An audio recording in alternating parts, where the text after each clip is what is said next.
Hello everyone, welcome to अमको education. मैं शिवानी।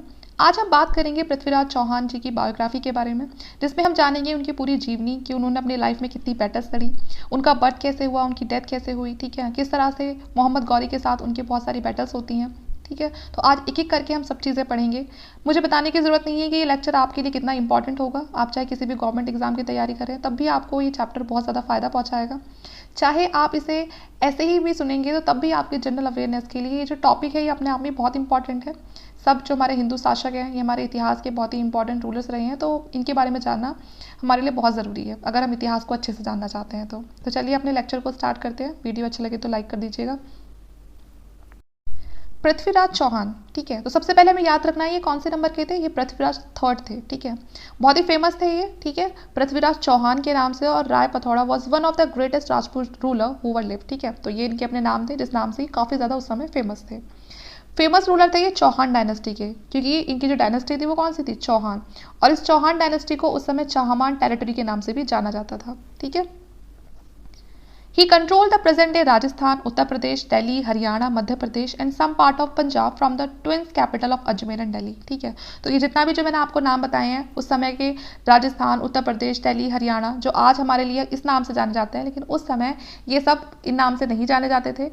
और ये सारा जो पार्ट था उत्तर प्रदेश का, दिल्ली का, हरियाणा का, मध्य प्रदेश का, ये सारा का सारा किसके अंडर आता था, ये पृथ्वीराज चौहान के अंदर आता था। कुछ पार्ट पंजाब का भी था इसमें, अजमेर, दिल्ली, ठीक है, तो ये सारे जगह किस पे थे, सब चौहान डायनेस्टी के अंदर आती थी। ये जो मैप है ये पूरा जो राजपूत चौहान थे उनके टाइम का मैप है, जिसमें मैं आपको ये पूरा येलो वाला जो पार्ट है उसमें यही बताने की कोशिश करी है कि जो प्रेजेंट आज हमारा मैप कुछ इस तरह से है। अगर हम इसे उस समय के हिसाब से देखें तो ये जो राजस्थान है, उत्तर प्रदेश है, ये सब किस में पहुंच जाएगा, ये सब चाहमान डायनेस्टी या फिर हम कहें चौहान डायनेस्टी के अंदर पहुंच जाएगा, ठीक है। तो काफ़ी बड़ा पार्ट था जो धीरे धीरे करके ये पूरा जीत लेते हैं। तो ये थे हमारा चौहान डायनेस्टी, ठीक है। देखिए शुरुआत में क्या होता है, ये जो डायनेस्टी होती है क्योंकि बहुत बड़ी नहीं होती है, शुरुआत में छोटी सी होती है। यहाँ पर जैसे कि आप देख रहे हैं ये थी ये डायनेस्टी बस, लेकिन आगे चल के फिर धीरे धीरे इन सबको हराती जाती है और सबको किसमें कर लेती है, अपने में मिला लेती है। जो पारमार हो गए, चंडेल हो गए, ठीक है ना, गढ़वाल हो गए, इन सबको एक एक करके हराते हैं और फिर ये सारा का सारा एरिया किसका हो जाता है, चौहान डायनेस्टी का हो जाता है। बात करते हैं इनकी बर्थ की, तो according to Prithviraj Vijay the famous eulogistic Sanskrit poem, तो ये बहुत ही फेमस पोयम है पृथ्वीराज विजय, ठीक है। तो इस पोयम से हमें पता चलता है कि जो पृथ्वीराज चौहान जी का जो बर्थ था, ठीक है, वो कब हुआ था, on the 12th day of ज्येष्ठ, ठीक है ना, which is the second month of the Hindu calendar which correspond to May and June of the Georgian calendar. जैसे हमें पता है कि हमारा जो हिंदू कैलेंडर होता है उसमें जो ये मंथ होता है ना, ये कब होता है, ये मई और जून वाले टाइम को हम ज्येष्ठ बोलते हैं, ठीक है। तो उसी का जो 12वां दिन था, तो पृथ्वीराज चौहान जी का जन्म उसी ज्येष्ठ के महीने के 12वें दिन पर हुआ था, ठीक है। और मई और जून किसके अकॉर्डिंग है, जो जॉर्जियन कैलेंडर है उसके अकॉर्डिंग है, ठीक है। Prithviraj Chauhan father's name was Someshwara who was the king of the Chahamana and his mother was queen Kapoor Karpura Devi, ठीक है। तो इनके जो फादर थे उनका नाम सोमेश्वर था और वो किंग थे चाहमान डायनेस्टी के। और जो उनकी मदर थी वो क्वीन थी वहाँ की, ठीक है ना, जो कारपुरा देवी, ये कलचूरी प्रिंसेस थी, ठीक है। जैसे कि मैंने आपको मैप में दिखाया था, आगे चल के इनकी डायनेस्टी से थोड़ा सा दूर जाके कलचूरी जो डायनेस्टी है वो है, तो ये वहाँ की प्रिंसेस थी, ठीक है। तो उनका जन्म कब हुआ था, 12th डे, जो ज्येष्ठ का जो महीना था उसके 12th डे में हुआ था। और इनके जो फादर का नाम है वो सोमेश्वर था, इनकी जो मदर का नाम है वो कारपुरा देवी था और वो कलचूरी प्रिंसेस से बिलोंग करती थी। तो देखिए इनकी डेट की जो मतलब जो उनकी बर्थ डेट है वो हमारे पास इतनी एग्जैक्ट नहीं है, क्योंकि उस टाइम पे जो हिस्टोरियंस थे वो इतना ज़्यादा ना तो थे और ना चीज़ों को इतने ज़्यादा हम कहेंगे कि डेट के हिसाब से लिखा जाता था, ठीक है। तो हमें उस समय के इतने हम कहेंगे स्ट्रॉन्ग एविडेंस नहीं मिलते हैं अगर हम बात करें डेट की। तो according to Prithviraj Vijay, Prithviraj was born on the 12th day of the Jyeshtha month and the text does not mention the year of his birth. तो कहीं भी हमें इनका जो ईयर है कि कौन सी ईयर में इनका बर्थ हुआ है उसके बारे में हमें नहीं पता चलता है, ठीक है, क्योंकि पहले ज़माने में जो चीज़ें थी मतलब वो डेट के हिसाब से लिखी ही नहीं जाती थी। Some of the astrological planetary position at the time of birth, calling them the auspicious, and based on this position, assuming certain other planetary position, Dasharatha Sharma calculated the year of Prithviraj birth. तो उस समय के जो दशरथ शर्मा थे उन्होंने उस समय की जो भी प्लानिटरी जो पोजीशन थी उसको देख के इन्होंने कैलकुलेट करने की कोशिश करी है पृथ्वीराज चौहान की जो बर्थ है उसको कि 1166 में इनका जन्म हुआ होगा। तो एग्जैक्ट तो नहीं है क्योंकि बहुत सारी कैलकुलेशन की गई हैं उस समय की जो भी प्लानिटरी जो पोजीशन थी उसको देख के, ठीक है। तो जो हमारे पास इंफॉर्मेशन है वो तो बस यही है कि ज्येष्ठ के महीने में जो 12th डे था ज्येष्ठ मंथ का, उसमें इनका जन्म हुआ था। बाकी जो ये जितनी भी जो ये 1166 ही जो डेट रखी गई है इनके बर्थ की, ये जो दशरथ शर्मा थे उन्होंने उस समय की जो प्लानिटरी जो पोजीशन है उसको स्टडी करके यहाँ पर रखने की बस कोशिश करी है कि हाँ शायद इसी के आसपास इनकी बर्थ हुई होगी। Early life and education. देखिए जो पृथ्वीराज चौहान थे and his younger brother were brought up in a Gujarat, तो दोनों का ही जो उनका पालन पोषण है वो गुजरात में होता है। और उनके फादर मैंने आपको बता ही दिया जो सोमेश्वर होते हैं, ठीक है, was brought up with by his maternal relatives, और जिनके खुद के जो फादर होते हैं उनको भी बड़ा करने वाले कौन होते हैं, उनको जो मैटरनल रिलेटिव्स होते हैं। पृथ्वीराज चौहान काफ़ी ज़्यादा पढ़े लिखे थे। ऐसा कहा जाता है कि उनको जो 6 लैंग्वेजेस थी उसके मास्टर थे। लेकिन जैसे कि हमें पता है कि जो पृथ्वीराज रासो है वो किसने लिखी थी, चंद्रप्रदाय ने लिखी थी। और जो चंद्रप्रदाय थे वो पृथ्वीराज चौहान के हम कह सकते हैं एक बहुत ही अच्छे मित्र थे। साथ में इनके कोर्ट में वो मिनिस्टर भी थे। तो ऐसा कहा जाता है कि जो पृथ्वीराज रासो है उसमें चंद्रप्रदायी ने हर चीज़ को बहुत ज़्यादा बड़ा चढ़ा के लिखने की कोशिश करी है। तो इसीलिए पृथ्वीराज रासो से हमें पता चलता है जो पृथ्वीराज रासो है वो क्लेम करता है कि पृथ्वीराज को 14 लैंग्वेजेस आती थी। लेकिन जो ज़्यादा जो एक्सेप्टेबल है वो ये है कि वो 6 लैंग्वेजेस में मास्टर थे, ठीक है, क्योंकि जो पृथ्वीराज रासो है वो हिस्टोरिकली ठीक है पढ़ने के लिए उसे पढ़ते हैं, लेकिन वो इतना ज़्यादा एक्सेप्टेबल नहीं है, ठीक है। Prithviraj Raso also has claimed that he had mastered many subjects as mathematician, medicine, history, military, defense, painting, theology, philosophy too. तो ऐसा कहा गया है पृथ्वीराज रासो के अंदर, ऐसा भी लिखा गया है कि ना केवल सिर्फ उनको लैंग्वेजेस आती थी 14, बल्कि वो एक बहुत बड़े ज्ञानी भी थे मैथमेटिशियन में, चाहे मेडिसिन के फील्ड में, हिस्ट्री में, मिलिट्री में, डिफेंस में, पेंटिंग्स में, थियोलॉजी में, फिलोसफी में, ठीक है। तो वो कहता है कि वो एक बहुत बड़े मास्टर थे इन सब चीज़ों में भी। तो जैसे कि मैंने कहा कि जो पृथ्वीराज रासो है वो इतना ज़्यादा एक्सेप्टेबल नहीं है क्योंकि उसमें हर चीज़ को बहुत ही कहा गया है कि ऐसे थे वो, लेकिन उसमें कुछ ज़्यादा ही बड़ा चढ़ा के बोला गया। The text also claim the Prithviraj Chauhan was also good at archery, ठीक है ना, कि वो जो आर्चरी है उसमें भी बहुत अच्छे थे पृथ्वीराज चौहान, ऐसा भी कहा गया है पृथ्वीराज रासो में। And Prithviraj from a younger age had an interest in warfare and एंस was able to learn the difficult military skill quickly, कि उनको बचपन से ही इस तरह से ट्रेन किया गया था और बचपन से ही उनका काफ़ी ज़्यादा इंटरेस्ट था कि वो बड़ी से बड़ी जो स्किल होती है एक मिलिट्री वाली, ठीक है ना, उसको बहुत जल्दी वो क्या कर लिया करते थे, सीख लिया करते थे। इसीलिए आगे चल के वो एक महान रूलर बनते हैं। अगर बात करें कि इनके एसेशन की और इनके टाइम की कि कब इनको आगे चल के इनको थ्रोन मिला, तो जैसे ही डेथ हो जाती है, after the death of Prithviraj second, Someshwar the father of Prithviraj Chauhan was crowned at the king of Chahaman and the Prithviraj was only 11 years old when the entire incident happened। तो डेथ हो जाती है किसकी, पृथ्वीराज सेकेंड की। पृथ्वीराज सेकेंड कौन होते हैं, Someshwar the father of Prithviraj Chauhan was crowned the king of Chahamana. तो ये जो सोमेश्वर के फादर होते हैं पृथ्वीराज सेकेंड, क्योंकि देखा मैंने आपको तो पहले ही बताया कि जो पृथ्वीराज चौहान है वो कौन से नंबर के थे, वो 3rd नंबर के थे। तो आपको याद रखना है कि हम बात किसकी कर रहे हैं। पृथ्वीराज सेकेंड कौन थे, पृथ्वीराज चौहान के हम कहेंगे ग्रैंडफादर थे, ठीक है ना, सोमेश्वर के फादर थे। तो जैसे ही पृथ्वीराज सेकेंड की डेथ होती है तो सोमेश्वर अपने आप को चाहमान डायनेस्टी का किंग बना देता है। उस समय जो पृथ्वीराज होता है वो जस्ट 11 ईयर्स ओल्ड के होते हैं। In the year 1177 Someshwar passed away with late 11 years old Prithviraj Chauhan to ascend the throne in the same year with his mother as a regent. तो क्या होता है, जो सोमेश्वर होते हैं वो उनकी भी डेथ हो जाती है जब जो पृथ्वीराज चौहान होते हैं वो उस समय 11 साल के ही होते हैं, और अब जो सारी जिम्मेदारी किसके ऊपर आ जाती है, वो उनके पृथ्वीराज चौहान है उनके ऊपर आ जाती है। देखिए जो हमीर जो महाकाव्य है उसमें तो ऐसा भी कहा गया है कि जो सोमेश्वर हैं उनके जो फादर होते हैं वो उनकी कोई डेथ नहीं होती है, बल्कि वो खुद अपनी मर्जी से कहाँ चले जाते हैं, वो जंगल में चले जाते हैं और जिम्मेदारी किसके ऊपर छोड़ जाता है, पृथ्वीराज के ऊपर छोड़ जाता है। लेकिन ये भी डाउटफुल है कि कोई भला क्यों ही, मतलब किसके फादर ऐसा चाहेंगे कि वो इतने छोटे बच्चे के ऊपर इतनी सारी जिम्मेदारियाँ छोड़ जाए। तो ये हमीर महाकाव्य में लिखा हुआ है। जो हमीर महाकाव्य है वो राजस्थान का मतलब एक ग्रंथमाला है जो राजस्थान की हिस्ट्री के बारे में बताता है। तो ऐसा उसमें कहा गया है कि जो पृथ्वीराज जो है उनके जो फादर होते हैं वो रिटायर होकर फॉरेस्ट चले जाते हैं और पृथ्वीराज जो चौहान होते हैं उनके ऊपर सारी जिम्मेदारी पर छोड़ जाता है। लेकिन कहीं ना कहीं ये डाउटफुल है, क्योंकि सुनने में थोड़ा अजीब लग रहा है कि कोई भला अपने एक छोटे से बच्चे के ऊपर 11 साल के बच्चे के ऊपर सब सारी जिम्मेदारी कैसे छोड़ सकता है। अब हम बात करते हैं लव स्टोरी ऑफ पृथ्वीराज और सहयोगिता, ठीक है। तो एक लव स्टोरी वाला एंगल भी आएगा इसमें। तो जो पृथ्वीराज चौहान थे वो प्यार में पड़ गए थे किसके, सहयोगिता के, ठीक है। और ये जो सहयोगिता थी किसकी डॉटर थी, ये राजा जयचंद की डॉटर थी। राजा जयचंद कौन थे, ये किंग थे कन्नौज के, ठीक है। इनका उस टाइम पे जो रूल चल रहा था वो कन्नौज पे चल रहा था। तो राजा जयचंद की डॉटर थी Sanyogita. Her father did not approve of the match as Prithviraj belong to a rival clan. तो जो उनके फादर होते हैं ये मतलब जो रायचंद होते हैं वो पृथ्वीराज चौहान को बिल्कुल पसंद नहीं करते क्योंकि ये दूसरे इनके दुश्मन क्लैन के होते हैं।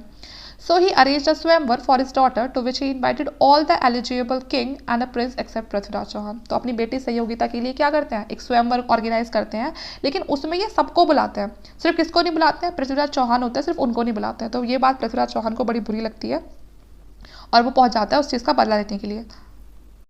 In order to further insult him, he commissioned a clay statue of the Prithviraj to be placed as the doorman। और बल्कि और कहते हैं ना कि जले पर और नमक छिड़क देने वाली बात कर देते हैं कि एक तो ना उनको बुलाते नहीं है, ऊपर से फिर जो पृथ्वीराज का एक स्टैचू बनवाते हैं और कहाँ लगा देते हैं, एक डोरमैन की जगह लगा देते हैं उनको, मतलब बाहर, और जैसे एक डोरमैन होता है ना बाहर पहरेदारी करता है, वैसे ही पृथ्वीराज चौहान का स्टैचू और लगवा देते हैं वहाँ पर ऐसे बनवा के। Prithviraj and Sanyogita came to know of this and devised a plan to outwit her father. जो संयोगिता होती है वो भी किसको प्यार करती थी, वो भी पृथ्वीराज चौहान जी को ही चाहती थी, तो वो दोनों मिलकर प्लान बनाते हैं। On the day of swayamvar the bride to be ignored all the suitors present at the event and the guard landed the clay statue must to be the chagrin of her father. अब वो क्या करती हैं, वो सबको ignore कर देती हैं, ठीक है ना, वहीं पहुंच जाती है जहाँ पर उनके फादर ने वो डोरमैन वाली क्या लगवाई थी, क्ले स्टैचू लगवाई थी। Then Prithviraj, who was hiding behind the statue, came out of his hiding and eloped with the Sanyogita, taking her to Delhi। और पृथ्वीराज चौहान तो पहले से खड़े थे वह स्टैचू के पीछे, ठीक है, तो बस जैसे वो स्टैचू के पास आती है वो संयोगिता को अपने साथ लेके कहाँ पहुँच जाते हैं, दिल्ली पहुँच जाते हैं। The incident has been mentioned in the popular legend as the Prithviraj Vijay and the आईने अकबरी and the सुरजन चरित्र।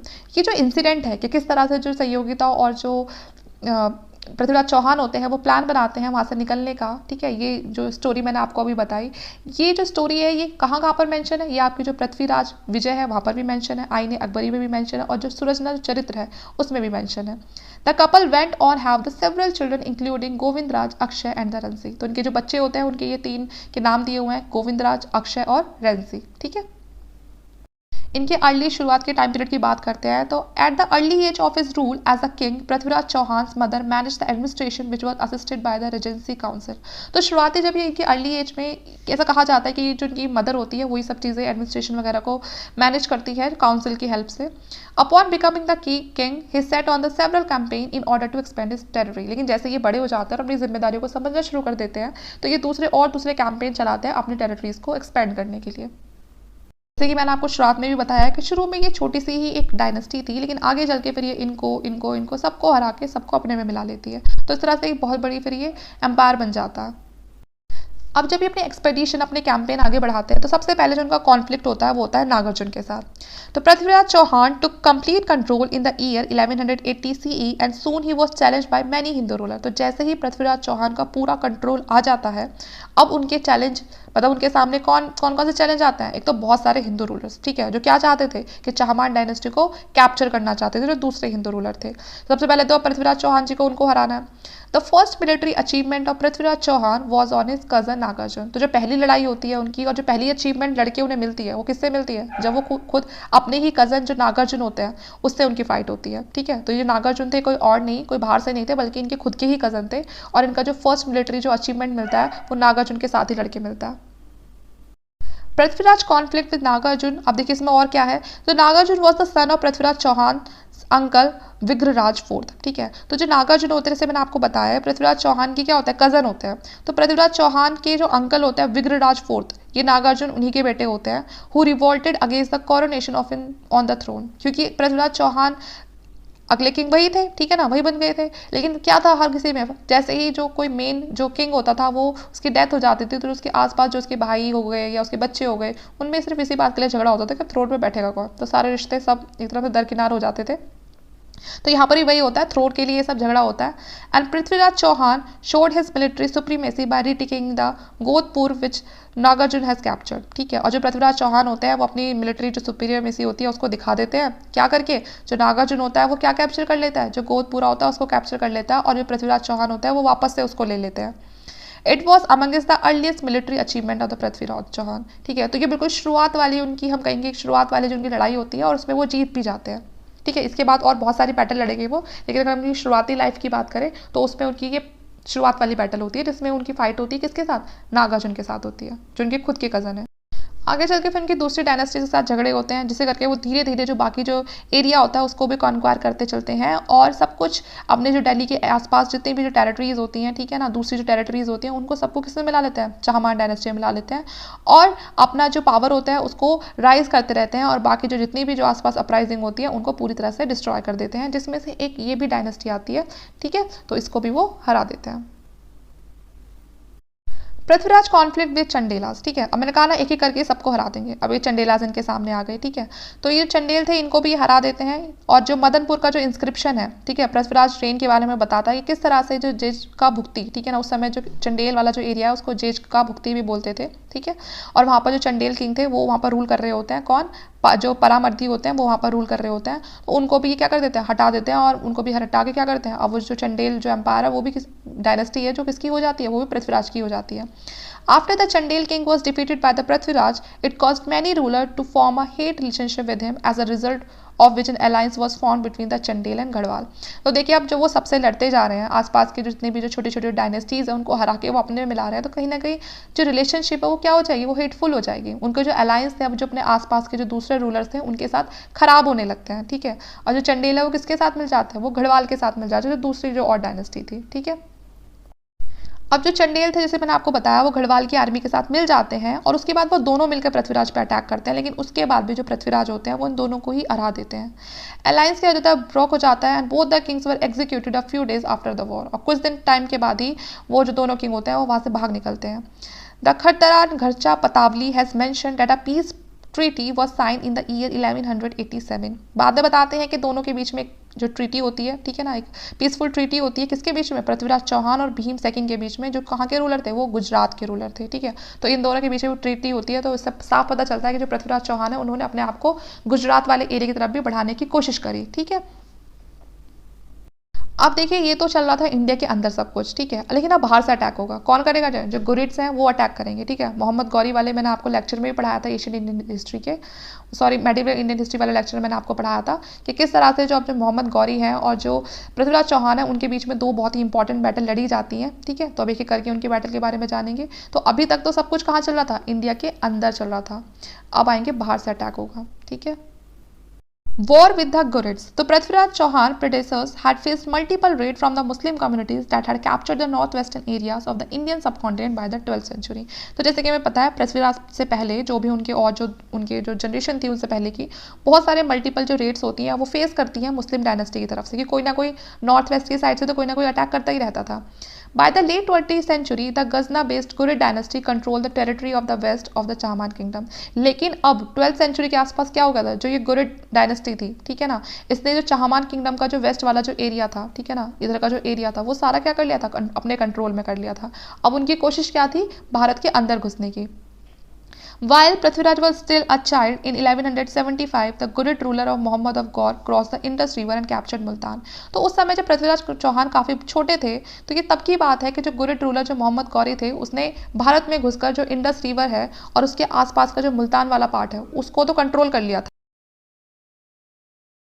टाइम बाद ही जो महमूद ऑफ गौरी होता है वो अपनी पावर को कंसोलिडेट कर लेता है, क्योंकि अभी तो उसने मुल्तान वाला एरिया को जीता है, ठीक है, और आगे चल के फिर वो थोड़ी थोड़ी करके जो जितना भी जो चाहमान जो डायनेस्टी होती है उसका जितना भी जो वेस्ट वाला जो इधर छोटे छोटे जो एरिया होता है, जो पेशावर है जो प्रेजेंट आपका पाकिस्तान में है, सिंध है, पंजाब है, धीरे धीरे सबको किस में कर लेता है, अपनी जो टेरिटरी है उसमें शामिल कर लेता है। He shifted his base from Gajna to Punjab. अब धीरे धीरे जो अपना बेस है वो गजना से पंजाब की तरफ शिफ्ट करना शुरू कर देता है and made attempt to expand his empire eastward. और क्या कोशिश करता है, अब वो छोटी छोटी वो ऐसी जो कोशिशें हैं वो करनी शुरू कर देता है, किस लिए, ईस्टवर्ड बढ़ने के लिए, ठीक है ना, इंडिया की तरफ बढ़ने के लिए, और उसी बीच में उसका कॉन्फ्लिक्ट होता है पृथ्वीराज चौहान के साथ, ठीक है।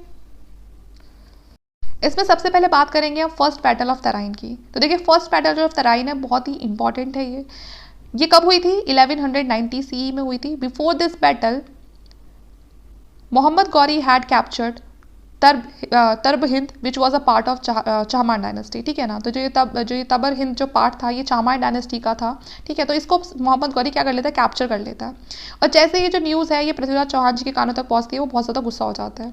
He launch a campaign toward that place, और वो अपना जो कैंपेन है वो शुरू कर देते हैं कि अब तो जाके इसको छोड़ना नहीं है, इसने हमारे जो एरिया है उसको कैसे कैप्चर कर लिया, ठीक है। तो ये जो फर्स्ट बैटल ऑफ पानीपत है ये जस्ट उसकी शुरुआत है। And the Gaur, after capturing Tabar Hind, had decided that he would go back to his base. But when he heard that the Prithviraj attack, he decided to hold his army and put up a fight. तो जो गौर थे, इन्होंने सोच लिया था कि ठीक है, अब ये एरिया तो कॉन्क्वायर कर लिया है, अब हम वापस जा रहे हैं अपने बेस की तरफ, गजरा की तरफ, ठीक है ना, जो पंजाब उन्होंने फिलहाल शिफ्ट कर लिया था। लेकिन जैसे ही उनको पता चला कि जो पृथ्वीराज है वो अटैक करने के लिए आ रहे हैं, उन्होंने सोचा कि नहीं, अब हम यहीं रहेंगे अपनी आर्मी के साथ और हम क्या करेंगे, फाइट करेंगे। The two armies clashed and there were many casualties. Prithviraj army defeated the army of Ghor, ठीक है, दोनों आर्मी के बीच में ज़बरदस्त फाइट होती है और जिसमें जो पृथ्वीराज की जो आर्मी होती है वो गौर की आर्मी को हरा देती है, विच resulted in Gaur being injured but he somehow escaped. इसमें क्या होता है, जो गौर होते हैं वो हार तो जाते हैं लेकिन वो अपने आप को पकड़ने नहीं देते उनको, ठीक है ना, और वो घायल तो हो जाते हैं लेकिन वहाँ से बच भाग के निकलते हैं, ठीक है। सम सोर्सेज से that he was captured but forgiven by the Prithviraj. कुछ सोर्सेज हमें ये भी बताती हैं इतिहासकारों की कि उनको पकड़ तो लिया था लेकिन पृथ्वीराज चौहान ने फिर बाद में ना उनको छोड़ दिया, क्योंकि जो पृथ्वीराज चौहान की जो मदर होती है वो काफ़ी ज़्यादा इमोशनल हो जाती है मोहम्मद गौरी की हालत देख के और वो कहती है कि ठीक है छोड़ दो उनको, माफ़ कर दो। तो वही होता है कि जो पृथ्वीराज चौहान है वो उसको छोड़ देते हैं और माफ़ करके ये इसको भगा देते हैं वहाँ से। लेकिन कहीं ना कहीं ये बहुत बड़ी गलती हुई थी उससे कि इन्होंने जो मोहम्मद गौरी है उसको वहाँ पर नहीं किल करा, उसको ऐसे ही छोड़ दिया, क्योंकि आगे चल के अब यही इनके लिए नुकसान पहुँचाएगा इनको आगे, जब ये सेकेंड बैटल ऑफ तराइन होगी, ठीक है। तो ये आपकी फर्स्ट बैटल ऑफ तराइन है, आपकी 1191 में हुई थी जो। अब हम बात करेंगे सेकेंड बैटल ऑफ तराइन की। Prithviraj seems to have treated the first battle of Tarain as merely a frontier fight. तो जो पहली फाइट थी ये पृथ्वीराज चौहान की, इन्होंने सिर्फ इसको इसलिए लड़ा था, ये सोच के लड़ा था कि ठीक है, जैसे हर बार नॉर्थ वेस्ट फ्रंट की तरफ से कोई ना कोई अटैक होता था तो उसको क्रश कर दिया करते थे, तो वो ही एक फ्रंटियर की फाइट समझ के इन्होंने सिर्फ उसको छोड़ दिया। This view is strengthened by the fact that he made a little preparation for any future clash with Mohammad of Ghor, ठीक है। और इन्होंने सोचा था कि अगर फिर से अगर ऐसा कुछ होता भी है तो थोड़ी बहुत इन्होंने उस चीज़ के लिए तैयारी कर ली थी। Meanwhile Mohammad of Ghor return to Ghazni and made preparation to avenge his defeat. तो पृथ्वीराज चौहान क्या समझ रहे थे कि जैसे सारी फाइट होती हैं नॉर्थ वेस्ट से होती रहती है, छोटे मोटे अटैक होते रहते हैं, वैसे ये भी था, तो कोई खास उन्होंने आगे के लिए कोई और तैयारी नहीं करी। लेकिन जो महमूद ऑफ गौर था वो वापस से गजनी जाता है और अपनी आर्मी को फिर से पावरफुली उसको ट्रेनिंग देने की कोशिश करता है और अपनी आर्मी को जोड़ने की कोशिश करता है, क्योंकि उसको याद था कि मुझे जाके फिर से वापस में भारत में जाकर अटैक करना और अपना बदला लेना। गौरी ने एक वेल इक्विप्ड आर्मी को गैदर किया, ठीक है, लोगों को जोड़ा, जिसमें कम से कम 1,20,000 सोल्जर्स थे। उसमें कुछ अफगान की आर्मी भी थी, तजाकिस्तान की भी, तुर्क हॉर्समैन थे। उन्होंने मतलब जितना वो बेस्ट कर सकता था उसने उन बेस्ट लोगों को अपने साथ जोड़ने की कोशिश करी कुछ ही महीने में। और कहाँ चल दिया, चाहमान किंगडम की तरफ चल दिया, ठीक है। Multan and Lahore aided by the Vijay Raj of Jammu, ठीक है। उस समय जो मुल्तान और जो लाहौर था उसको कौन कंट्रोल कर रहा था, विजय राज, ठीक है ना। तो जम्मू में विजय राज था, वो उसको कंट्रोल कर रहा था। Prithviraj had been left without any allies as a result of his war against the neighbouring Hindu king. Prithviraj जो चौहान थे उन्होंने तो पहले अपने रिलेशन खराब कर रखे थे, जो आसपास की डायनेस्टी थी, उन सबको जीत लिया था, तो वो तो पहले ही जो पृथ्वीराज चौहान से थे उनसे नाखुश थे। अब पृथ्वीराज चौहान को उनके एलाइज ने छोड़ दिया अकेला, ठीक है। वॉर होती है, इस बार जो हिंदू किंग होते हैं वो उनको धोखा दे देते हैं और सेकेंड बैटल ऑफ तराइन में जो गौरी होता है वो जीत जाता है और जो पृथ्वीराज चौहान होते हैं वो हार जाते हैं। Prithviraj wrote a letter to Mahmud of Gaur promising him no harm if he decided to return to his own country. Prithviraj Chauhan Mahmud of Ghori को एक लेटर भी लिखते हैं कि अगर वो यहाँ कोई नुकसान नहीं पहुँचाएगा, मतलब वो जो पृथ्वीराज चौहान है वो मोहम्मद गौरी को कोई नुकसान नहीं पहुँचाएंगे अगर वो अपनी आर्मी को लेकर यहाँ से वापस चला जाता है, ठीक है ना, अपने देश अगर वापस लौट जाए तो।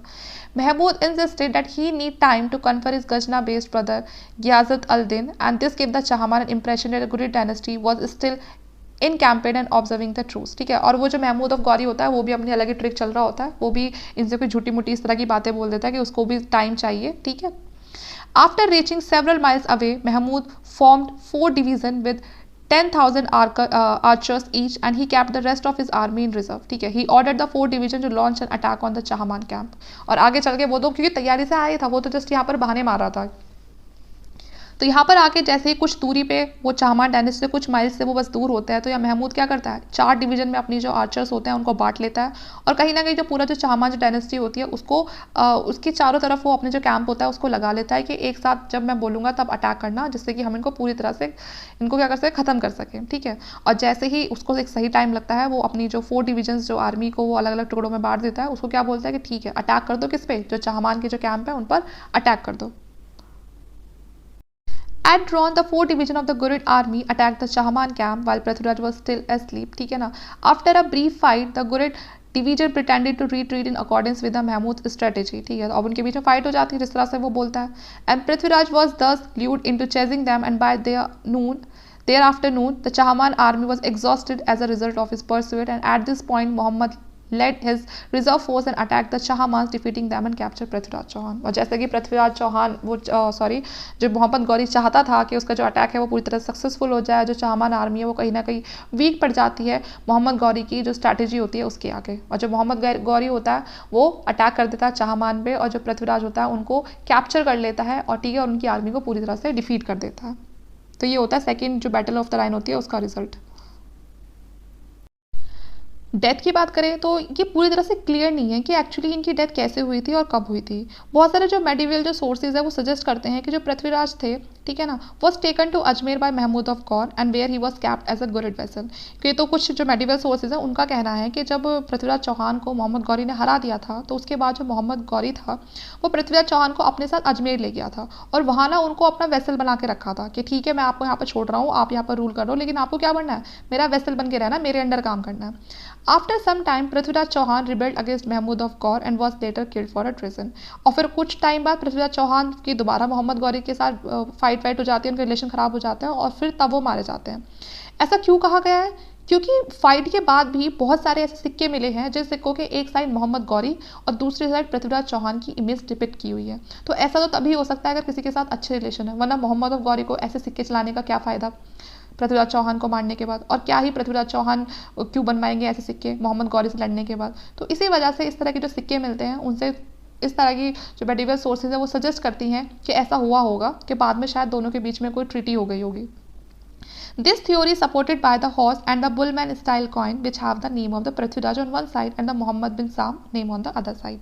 जैसे मैंने आपको बताया ये इसलिए ही सपोर्ट किया जाता है इस थ्योरी को क्योंकि यहाँ पर क्या मिले हैं, कुछ हॉर्स एंड बुलमैन स्टाइल के कॉइन मिले हैं जिसमें हमें पृथ्वीराज चौहान का नाम और मोहम्मद बिन सेम मतलब जो मोहम्मद गौरी दोनों का नाम मिलता है एक ही कॉइन पर। ये उस समय के कॉइन है जो चाहमान डायनेस्टी के टाइम पे चलते थे, इस तरह से इमेज बनी होती थी और नाम इस तरह से लिखे होते थे, ठीक है। ये कॉइन है जिस पर एक तरफ जो पृथ्वीराज चौहान है उनका नाम लिखा था और जो दूसरी साइड है इसी कॉइन का उस पर मोहम्मद गौरी का नाम लिखा हुआ था। तो यही जो हॉर्स बुलमैन वाले जो स्टाइल के जो कॉइन है वहीं से हमें कहीं ना कहीं पता चलता है कि शायद ऐसा हुआ हो कि जो मोहम्मद गौर है वो बाद में और जो पृथ्वीराज चौहान है उनके बीच में कोई ट्रीटी हो गई हो और चीज़ें शायद सही हो गई हो। और पृथ्वीराज रासो के अकॉर्डिंग हम बात करें, जैसे मैंने आपको बताया कि पृथ्वीराज रासो में क्या लिखा हुआ है, तो जो इन्हीं के खुद के फ्रेंड थे पृथ्वीराज चौहान थे, उन्हीं के फ्रेंड थे ये चंद्रप्रदाय, उनके कोर्ट के मिनिस्टर भी थे। तो जैसे कि जो इन्होंने अपने जो टेक्स्ट में लिखा है, ठीक है, तो जो पृथ्वीराज रासो है वो बेसिकली इन्होंने बायोग्राफी बताई है पृथ्वीराज चौहान की चंद्रप्रदाय ने। तो उसके अकॉर्डिंग ऐसा कहा गया है कि जो पृथ्वीराज है, ठीक है, उनको जो मोहम्मद ऑफ गौरी होता है वो गजनी लेके जाता है और वहाँ पर इनको अंधा कर देता है, ठीक है, क्योंकि जो मोहम्मद ऑफ जो गौरी होता है वो पृथ्वीराज चौहान से कहते हैं कि मुझसे नज़र झुका के बात करें, लेकिन वो उनसे नज़र झुका के नहीं बल्कि आंखें मिला के बात करते हैं, तो इसीलिए वो उनको ब्लाइंड करवा देते हैं, ठीक है। Prithviraj Chauhan was planning to kill the Mohammad and requested Ghori to organise a archery event. तो जो पृथ्वीराज चौहान होते हैं वो चंद्रप्रदाय के साथ मिलके प्लानिंग करते हैं कि मुझे किसको मारना है, मोहम्मद गौरी को मारना है, ठीक है। और वो कहता है कि चंद्रप्रदाय से बोलते हैं कि तुम ना जाके गौरी से बोलो कि वो एक आर्चरी इवेंट है ना, जो तीर अंदाजी वाले जो इवेंट होते हैं, ठीक है ना, उसको ऑर्गेनाइज करे, क्योंकि जो पृथ्वीराज चौहान थे उनको शब्द भेदी बाण चलाना आता था, ऐसा चंद्रप्रदाय ने कहा है पृथ्वीराज रासो के अंदर, ठीक है, कि मतलब वो सुन के ना तीर चला दिया करते थे जहाँ से आवाज़ आ रही है, या फिर अगर कोई इनको बता रहा है तो वो उस हिसाब से ना तीर चला दिया करते थे। तो उनको ये मतलब जो हम कह सकते हैं कि इस तरह से वो काफ़ी ज़्यादा एक्सपर्ट थे इसमें आर्चरी में। तो ऐसा कहा गया है चंद्रप्रदाय के थ्रू पृथ्वीराज रासो में कि वो क्या करते हैं, उनको पृथ्वीराज चौहान को हराने के बाद वो चंद्रप्रदाय को और पृथ्वीराज को दोनों को ही अपने साथ गजनी ले जाता है और वहाँ पर फिर पृथ्वीराज जो चौहान होते हैं वो रिक्वेस्ट करते हैं चंद्रप्रदाय से कि वो मोहम्मद गौरी से कहें कि एक आर्चरी इवेंट प्लान करे और उस प्लान के थ्रू हम क्या करेंगे, उस मोहम्मद गौरी को मार देंगे। जब इस तरह का जो इवेंट है वो ऑर्गेनाइज किया जाता है, when Prithviraj got a bow and arrow he killed Ghori by the help of his friend and poet Chand Bardai. तो सेम वैसा ही होता है जैसे दोनों ने प्लानिंग की होती है, वो हो जाता है आर्चरी जो इवेंट है वो चंद्रप्रदाय कामयाब हो जाता है उसको ऑर्गेनाइज कराने में, क्योंकि वो बोलता ही ऐसा है उसमें उनसे कि जो मेरे दोस्त हैं वो इस तरह की जो विद्या है उसको जानते हैं, शब्द भेदी बाण की। तो जो मोहम्मद गौरी होता है वो विश्वास नहीं करता, तो कहता है कि ठीक है आप विश्वास नहीं करें तो करा के देख लो। तो वैसे ही वो जो मोहम्मद गौरी होता है वो कहता है ठीक है। तो अब उनके हाथ में पृथ्वीराज चौहान जी के हाथ में जो तीर और जो वो एरो होता है उसको पकड़ा देते हैं, और वो जो उनके दोस्त होते हैं चंद्रप्रदाई, वो उनको 4 पंक्तियाँ बोलते हैं, वो बड़ी फेमस सी हैं, वो मैं आपको सुनाती हूँ कौन सी है।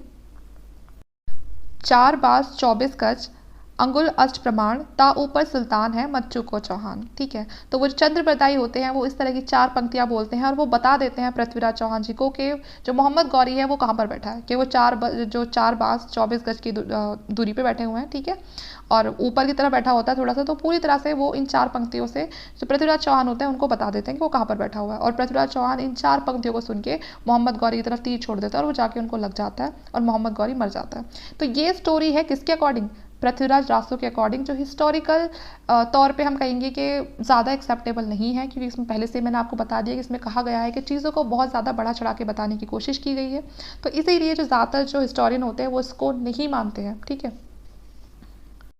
दूसरे अदर सोर्सेज की बात करें तो according to Prithviraj Prabandha, Prithviraj Chauhan has kept the building which was close to the court and was close to the room of Mohammad of Ghor. तो ऐसा कहा गया है कि दूसरे जो अदर टेक्स्ट है हमारे पास और जो सोर्सेज हैं, जिसमें से एक पृथ्वीराज प्रबंध भी है, उसमें कहा गया है कि जो पृथ्वीराज चौहान थे उसको उन बिल्डिंग में रखा गया था जो बहुत ज़्यादा क्लोज थी, जो मोहम्मद गौर का जो कोर्ट था, ठीक है ना, उनके बहुत ज़्यादा क्लोज वाला जो बिल्डिंग का जो रूम था उसी में ही पृथ्वीराज चौहान को रखा गया था। और पृथ्वीराज चौहान ने प्लानिंग की थी मोहम्मद जो गौरी है उसको मारने की, और वो अपने मिनिस्टर जो होते हैं जो प्रताप सिम्हा, ठीक है ना, उनसे क्या बोलते हैं कि मुझे वो आपको बो और जो एरो है, जो तीर और जो वो होता है, जिससे मतलब जो एरो होता है वो ला के दो मुझे। ठीक है, minister did fulfil his wish and provide the weapon to him but also inform Mohammad about the secret plan which Prithviraj had been plotting to kill him. अब जो मिनिस्टर होता है ये इतना चालू निकलता है कि ये एक तरह तो पृथ्वीराज चौहान को भी प्रॉमिस कर देता है कि ठीक है मैं आपको वेपन्स वगैरह ला के दूंगा, और फिर उनके इसी सिक्योरिटी प्लान के बारे में मोहम्मद गौरी को भी बता देता है कि पृथ्वीराज चौहान आपको मारने की प्लानिंग कर रहे हैं। Prithviraj Chauhan was then later taken captive and was thrown into a pit where he was stone to death. और फिर क्या कहते हैं कि जो पृथ्वीराज चौहान है उनको जो मोहम्मद गौरी होता है वो एक गड्ढे में डलवा देता है और वहाँ पर ऐसे पत्थर भरवा देता है और जिस वजह से उनकी डेथ हो जाती है। ठीक है, तो कुछ सोर्सेज से इस तरह की जो स्टोरी है वो पता चलती है। अब बात करते हैं पृथ्वीराज चौहान की लीगेसी के बारे में।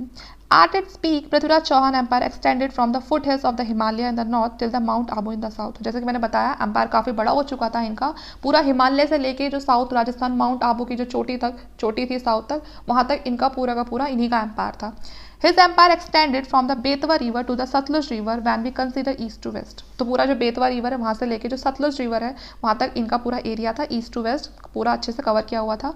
अगर हम आज के टाइम पे देखें तो जो चौहान डायनेस्टी थी वो पूरा राजस्थान, उत्तर प्रदेश, मध्य प्रदेश और जो पंजाब है, जो हमारा आज का जो एरिया है, वो उस समय पूरा चौहान डायनेस्टी का हुआ करता था। तो इतने बड़े एरिया पे जो पृथ्वीराज चौहान है उनकी जो एम्पायर थी वो बसी हुई थी। Prithviraj Chauhan is largely portrayed as the greatest Hindu king as he was successful in keeping the Muslim invaders at the bay for many years। ठीक है, तो पृथ्वीराज चौहान का टाइम ऐसा था, एक तो काफ़ी बड़े ग्रेटेस्ट हिंदू किंग थे, ठीक है, ऊपर से काफ़ी ज़्यादा सक्सेसफुल भी रहे हैं ये। हालांकि बाद में जो भी कुछ हुआ हो, लेकिन शुरुआती दौर में काफ़ी सालों तक इन्हीं की वजह से जो बाहर जो मुस्लिम जो इन्वेडर्स थे वो हमारे भारत में नहीं घुस पाए थे। ठीक है, Prithviraj Chauhan was the symbol of the Indian power before the beginning of the Islamic rule in the medieval India. अगर हम बात करें कि मेडिवल इंडिया में इस्लामिक रूल से फैलने से पहले, ठीक है, जो अगर हम देखें इंडियन पावर का अगर हम सिंबल देखें, ठीक है, तो पृथ्वीराज चौहान को हम कह सकते हैं कि वो सिंबल ऑफ इंडियन पावर थे। तो इसीलिए काफ़ी ज़्यादा जो इनकी लेगेसी की बात करें तो काफ़ी ज़्यादा पॉपुलर रही हैं लोगों के बीच में भी, और हिस्ट्री में भी काफ़ी तौर पे जाने जाते हैं। तो ये पूरा जो हमारा लेक्चर था ये पृथ्वीराज चौहान जी की जो बायोग्राफी थी उसके बारे में था। उम्मीद करती हूँ आप सभी को लेक्चर पसंद आया होगा, और अगर अच्छा लगा हो तो प्लीज़ लाइक ज़रूर करना। अगर आपको इनके बारे में और जानना है कि इन्होंने कैसे, इनसे पहले कौन सी डायनेस्टीज़ थी, बाद में कौन सी डायनेस्टीज़ आती हैं, और बाकी किन किन डायनेस्टी के साथ इनका झगड़ा होता है, ठीक है, तो वो आप हमारा जो अलग से जो हमने मेडिवल इंडियन हिस्ट्री की जो सीरीज़ चलाई हुई है, आप उसमें वो मेरे सारे लेक्चर देख सकते हैं। मैं ऑलरेडी इनके बारे में वहाँ पर भी काफ़ी कुछ कवर कर चुकी हूँ, ठीक है, तो आप चाहे तो उनको भी देख सकते हैं। अब हम फिर से मिलेंगे किसी और दूसरे जो इंपॉर्टेंट रूलर है उनकी बायोग्राफी के साथ। आज के लिए इतना ही, थैंक यू।